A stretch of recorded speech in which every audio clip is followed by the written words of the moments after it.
রাজ্যপালকে লাটু সাহেব বলে আক্রমণ করে শ্লীলতাহানি কাণ্ডে সাংবিধানিক সংকটে পড়েছেন বলে আক্রমণ করেছেন মমতা বন্দ্যোপাধ্যায়। আমডাঙ্গার সভা থেকে প্রধানমন্ত্রীকে আক্রমণ করে তিনি বলেছেন, এত কাণ্ডের পরেও রাজ্যপালকে না সরিয়ে সন্দেশখালী নিয়ে ভাষণ দিচ্ছেন। ফের একবার বলেছেন, রাজভবনে মেয়েরা যেতে ভয় পাচ্ছে, এর জেরে সাংবিধানিক সংকটে পড়ে যাচ্ছেন, প্রয়োজন পড়লেও রাজভবনে আর ঢোকা যাবে না, রাস্তায় কথা বলতে হবে। ফের একবার মমতা বন্দ্যোপাধ্যায় বলেছেন, রাজ্যপালের যেসব কীর্তি কেলেঙ্কারি প্রকাশ পাচ্ছে তাতে প্রধানমন্ত্রীর উচিত রাজ্যপালকে সরিয়ে দেওয়া। প্রধানমন্ত্রীর প্রতিনিধি রাজভবনের লাটু সাহেব, মেয়েরা যেতে পারছে না ভয়ে।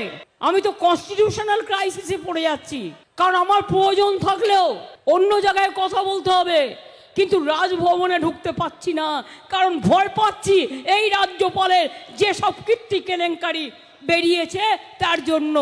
আজকে কোনো মহিলা যেতে চাইছে না রাজভবনে। কি প্রধানমন্ত্রী, আপনার উচিত ছিল না তাকে পদত্যাগ করিয়ে সরিয়ে নেওয়া?